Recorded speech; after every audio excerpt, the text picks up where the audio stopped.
Hey guys, it's Primalism. It's been a minute, so I just wanted to make a video to kind of go over a few different things right now. I know a lot of you are following me for probably some different reasons. Maybe a lot of them have a lot of in common. Maybe you're, doing the sebum farming, eating the raw meat, doing all this stuff, just kind of with me here. So I wanted to give you guys an update on some, things with all that. So I wanted to start by talking about my current diet. Right now, I have been doing for the past week or so a mix, it's been about 50-50 cooked and raw meats. So the reason why I started doing the cooked meat was because I had some ground beef. I've already kind of talked about this. It didn't taste the best raw. I didn't enjoy it at all. I ate many pounds and I was like, nah, I'm gonna cook it. So I ended up cooking it. It tasted better. That being said, with eating it cooked, I had a little bit of sea salt on it. So I'm doing that like the 50-50 cooked meat, raw meat for the most part. For my lunch, what I'll do is I'll have the cooked ground beef with one baked potato. In just a moment, I'm gonna get into why I started doing the baked potato, my results. It's not just like I'm doing it because I had some craving for a baked potato. I'm doing it because there's a certain issue that I was experiencing that seemed to have gotten a little bit better. For my dinner, as you guys can see from my live streams, I am still doing raw meat. Like the raw meat's not going anywhere. The organs aren't going anywhere. The fat's not going anywhere. I've still got some cranberry juice in the freezer. So yeah, for my dinner, what I'll usually do is about a pound of an organ meat. And for everybody who's saying you're gonna die from eating too much liver, I've eaten pounds of liver consecutive days. Still no issues. The only issue is that I feel really good and my skin is doing awesome. But yeah, now back to the kind of potato thing. We'll just go ahead and get into the potato thing. I had a theory that ever since I had gotten sick, and even a little before I had gotten sick, eating all this raw, wet meat, it just kind of felt like my digestion wasn't as solid as it should be. I wasn't getting the ghost wipes that I was used to. And there's a couple of things that I've noticed that have actually helped with that, helped with like making the digestion better. And that has been raw milk for me. Anytime I drink raw milk, even though it is a liquid, right, it still like firms everything up, which is interesting. It digests really, really well for me, but I don't have any access to raw milk right now. So I actually started incorporating one baked potato per day. I know some people might think that's really frequent. However, I've noticed that the digestion seems a bit firmer, which is nice. Everything is getting a little bit better. So I've been experimenting with the one potato per day, and it's going a lot better. The digestion is feeling better. Mentally, I'm not really too sure about how I'm feeling. Sometimes I think that I'm feeling more tired than usual, but it could also be because I'm not sleeping very well, just due to staying up very late. But yeah, now that I've been incorporating the baked potato, the cooked meat, I don't think the cooked meat really is doing anything positive or negative. It's just kind of a neutral thing.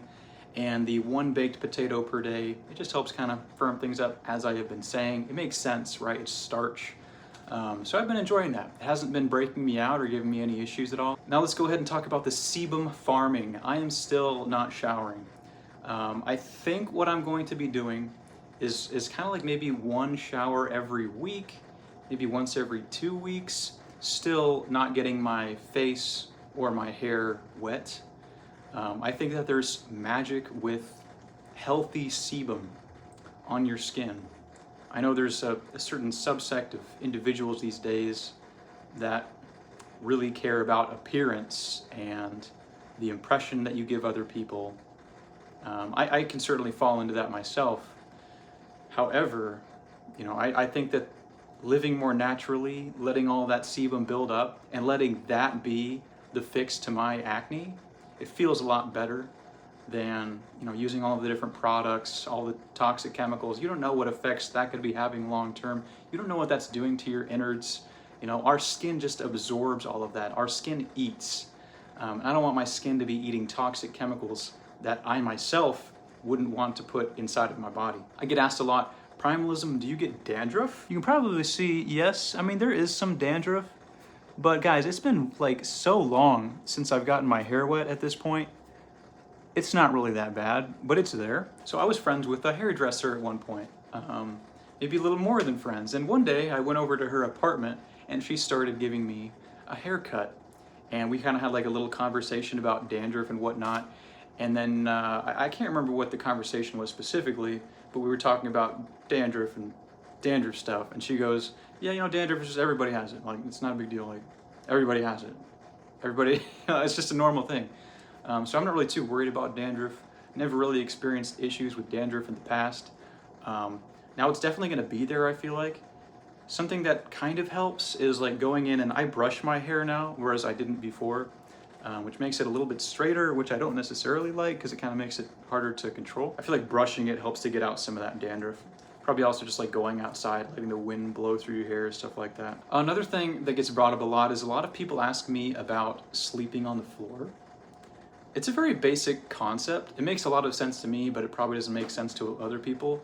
But the reason why I like sleeping on the floor, something that I've always said is that when you're on a bed, like your body, because you're on this cushiony material, your body is, I believe this is true, your body's muscles are kind of like tensing to support you all night. You're not resting on your skeleton, your bones. Like it should be our bones that are supporting us. This may be completely wrong and it might sound silly, but when you lay on a harder surface, for example, the floor, it's like your bones, your skeleton, you know, the structure of your body that seems to be supporting you, which is giving your muscles the chance to rest. And a lot of people think that when you sleep on the floor and you have this phenomenon that happens where instead of your muscles supporting you, it's your bones, they find that they tend to get better sleep. I remember when I first started doing it, this was before I had even gotten into eating raw meat, I noticed that it seemed to feel pretty good. I always felt like I got better sleep. Maybe it was a placebo, but I sleep on the floor right now. Another reason why I sleep on the floor is because I don't like owning things. Like, I want a backpack, and that's it. I don't want to own a bunch of crap. And I hope that I can get to that point someday where I don't have to have a lot of things because it's just a burden. All of our stuff, all of our things, they kind of like enslave us. The more extravagant and expensive your things, the more enslaved you are to those things. So the more that I can stay away from things, the better. Things do not make you happy, no matter what. You're going to be chasing things all of your life if you think that things make you happy. You know what makes me the happiest? Having very few things, going outside, taking a walk, enjoying nature, living in the moment, eating raw meat, doing what humans are supposed to do. That's why I don't want to have a bed. It's because a bed is just this big object that owns you. You don't own it. You want to go somewhere else, that you got this dang bed to worry about. You want to go move somewhere, you got to move this big old bed with you. Same with any other furniture, couches, TVs, all this stuff, I think living as light as possible is awesome. The past sickness that I got, it did teach me some lessons. You get kind of like cocky when you get in this diet space, and subconsciously you might start communicating like you are the guru of health and everybody should listen to you. But really, as I've been saying in the past few videos, streams, things like that, it's just like, I'm just a guy who eats raw meat, just sharing my experience. If you do this, do it at your own risk. If you're afraid of this, don't do it. If you have doubts, don't do it. Stay away from this. I'm not trying to get anybody to really do this. The thing is that it helps me so much with my acne that I can get passionate, and it can sound like I'm saying like this is going to be the easiest thing, the healthiest thing. You're not going to get sick. You're not going to experience any issues. It's dangerous. You're like going into the Wild West territory here. Although we have people who have done this for many years, lots of different testimonials, even some books, you still really don't know what you're getting yourself into until you get into it. Although you might think that you have this big support system online helping you eat this diet, it can be scary when you get sick. You don't know what to do. So do all this at your own risk if you're going to do it. That's like the number one lesson that getting sick will teach you. Maybe it was just a detox, right? But I'm still going to eat the raw meat. I don't care. And I'll kind of get into a little bit more about why I started doing the cooked baked potato. I get asked a lot of questions about fruit. Do I eat fruit? Why don't you eat fruit? It's because fruit breaks me out like none other. One strawberry and like I'm out. One strawberry and it's like cystic acne breakouts. I'll be breaking out for a week after a little bit of fruit. I don't know what it is, but I can't tolerate it at all. For the most part, my skin health is doing fantastic. I do get a little bit of breaking out on like my left cheek. I had one here that popped up a couple days ago that's going away now. This one's kind of fresh, but like, that's really all that I'm dealing with. So things are still going good. The cooked meat is not really causing me any issues.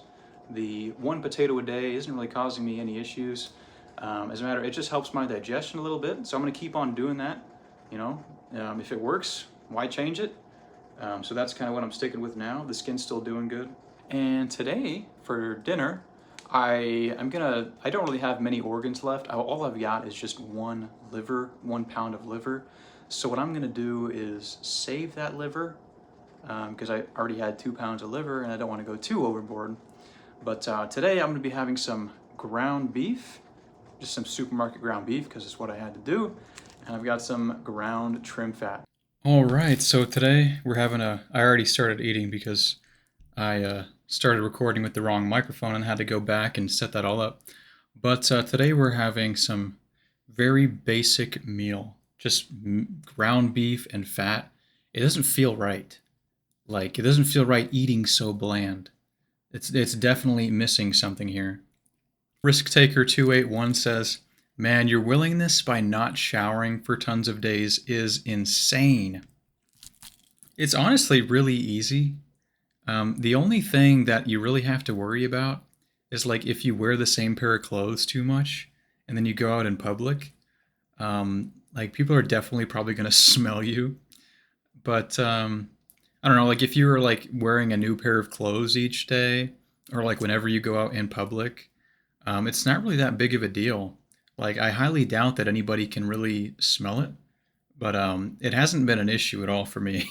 I'm really glad that I have done this because it's gotten me off of all of those stupid skincare products that keep you stuck in that trap thinking that you need them. So I'm really glad that I've done this because, you know, I'm not washing my face now and my skin is doing better than it was when I was washing my face and using moisturizer. Just a Human One says, "I found since having a lot more organs, I've felt more satiated and less likely to eat stray off the diet and eat sourdough with butter and honey." Yeah, I can definitely relate to that. When you eat like the full stack of what an animal's body has to offer, you're eating all of the organs, eating the cranberry juice, eating the muscle meat, eating the fat. I mean, if you eat that in high enough amounts and the amount that your body is craving it, then your cravings throughout the day are going to be a lot less. And those cravings that you had for the foods before, you're almost not going to feel them at all.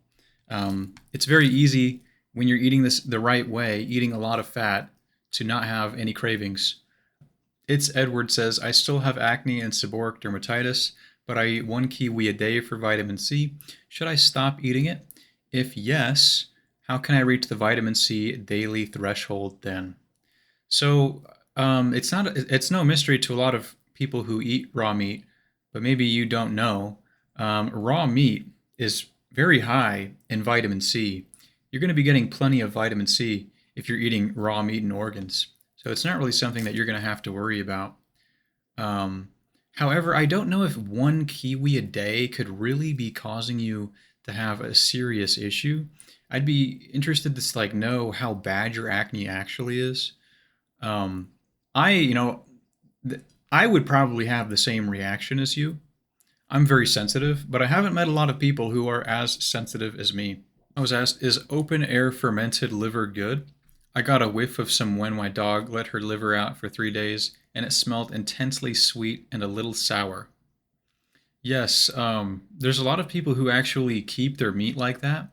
Like especially if you've seen Derek Nance, what he'll do is he'll hang up an animal in this like gutted out fridge. So basically, it's just got room for you to hang a whole animal, and he'll just kind of let all of the meat dry age in there.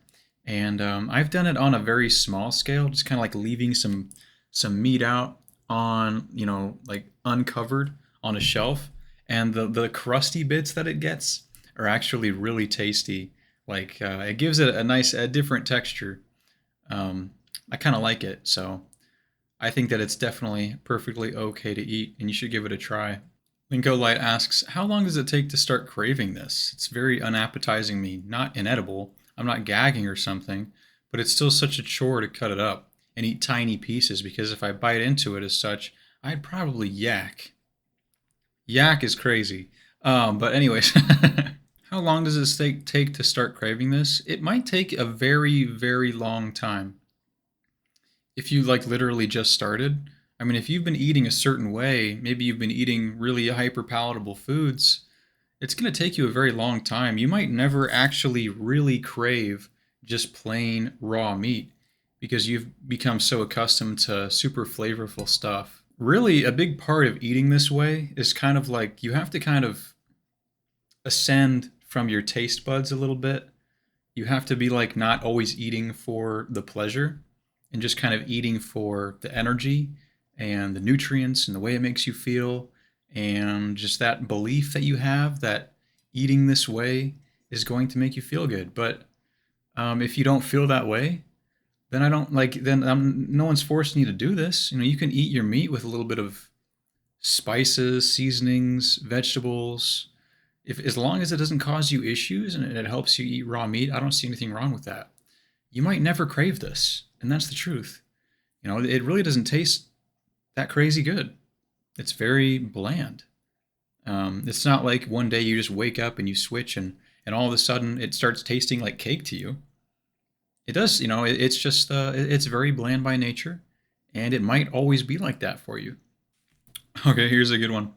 The Sky Folk says, you know, I think if you want to ingest parasites and deadly bacteria, keep on going. Just don't spread your dangerous ideologies to others. Freak. The freak is crazy, bro. What is up with this language today? Freak, like what are you, some high school bully? Like who are you? There has been like a steady increase in the amount of just like little petty insults that people have been throwing my way.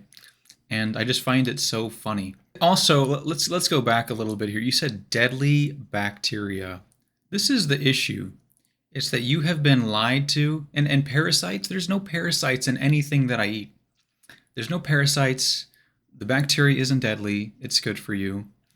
You know, I guess I will keep on spreading this ideology. I don't necessarily force people to eat it, but I'm going to keep on spreading it. People enjoy it. Other people feel really good. There's nothing freaky about this. This is how humans were designed to eat. It's freaky to not eat like this. It's freaky to eat food that was made in a laboratory. You know, it's freaky to call people a freak online. That's kind of freaky. Like, you have nothing better to do? You can do it all day. I don't care. But you should really think about just how brainwashed you sound and look.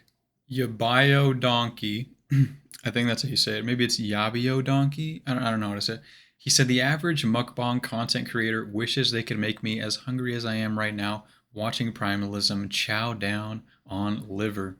Yeah, man, I make that liver look good, huh?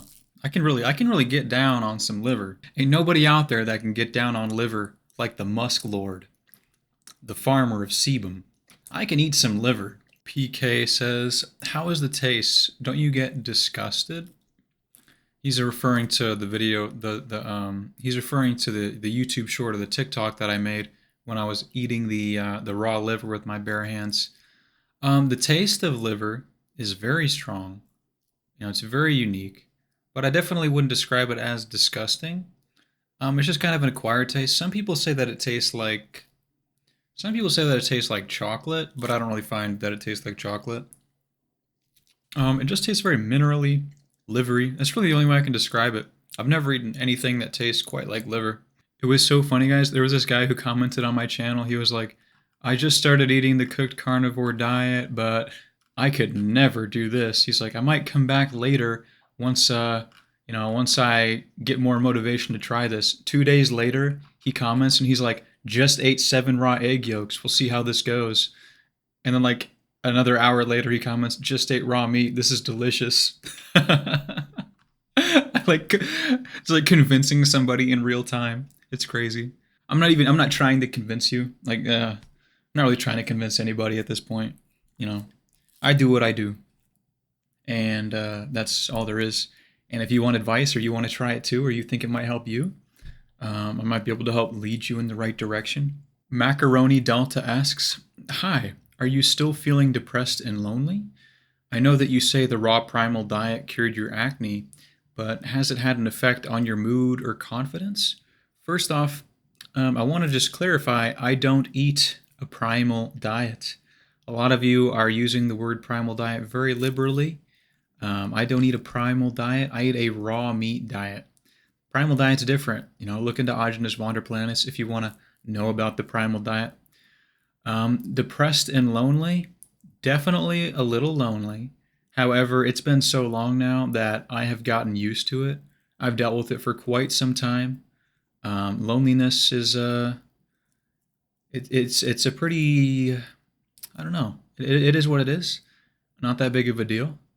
But I've met so many people now online. From this YouTube channel, I've kind of built a little online community to shelter me from the reality of the loneliness in real life, and it's kind of helped a little bit. I'm not gonna lie. And also making these videos, talking to you guys. This gives me the socialization that I need. It's not quite as good as like talking to actual people, but it definitely helps. Now, as far as the depression goes, I wouldn't necessarily say that I'm like depressed. I've definitely been depressed, but I wouldn't say that I'm depressed anymore. Um, so the depression, no. I don't necessarily think the diet helped with that. I think that more so what helped me with my depression was looking into mental health, thinking about some things that I needed to think about, learning some new things, and that has really helped me significantly. And the diet just kind of complements that. It helps you out chemically, biologically, like putting the right food in your body. Definitely gives your body the right nutrients that it needs. Sleep helps too. Not watching corn, and yeah. So that's how I'm feeling now. Calculated Chad says, I've heard from some people that it's best to eat mainly organs and some muscle meat. But wouldn't we have had more access to raw muscle meat in nature? I also find that after eating approximately 100 grams of organs, that's enough for a day. Have you found that eating more muscle meat or organs works better for you? Let's start with your first question. Wouldn't we have access to more raw muscle meat in nature? Probably. Like, of course, let's say like you killed an animal. Maybe you were not in some kind of a tribal set. Like, there's so many factors to really consider here that speculating about like specifically the ratio of food that's going to be perfect, it's hard to say. Because what if you live in a tribe and everybody has to share the meat equally? I've heard things like the best hunters are the ones who are getting like the liver and the brains and the organs. So the best hunters would probably be eating more organs than the average hunters and stuff like that, or the average people in the tribe. So like, how can we really speculate on that? Really, just go based off of how that you feel. And if you find that there's a certain ratio that works better for you, or you find that your digestion improves when you eat a cup of white rice, I don't know, like, you might find like some little thing that just works for you. We all have these different places in life, and there could be something specific to you that doesn't work for anybody else. Maybe you find that you feel better eating mostly muscle meat. You're really just going to have to experiment for yourself and be honest with the way that you feel, you know, and um, and adjust things as you see fit. John Clark says, should raw liver have a bitter taste to it? Because the liver I buy tastes like crap. It's so bad that I gag from it. Well, if it's your first time eating liver, even if it's a really good tasting liver, you're probably going to gag. I know people who gag on ground beef. So it's not going to be easy. Raw organs are hard. you know, it's hard. So the best piece of advice that I have for these people who are asking me questions about liver specifically and organs, make sure that you're getting it the best quality that you possibly can. Definitely go out of your way to get like the best liver possible. And if it tastes bad to you, it's probably you.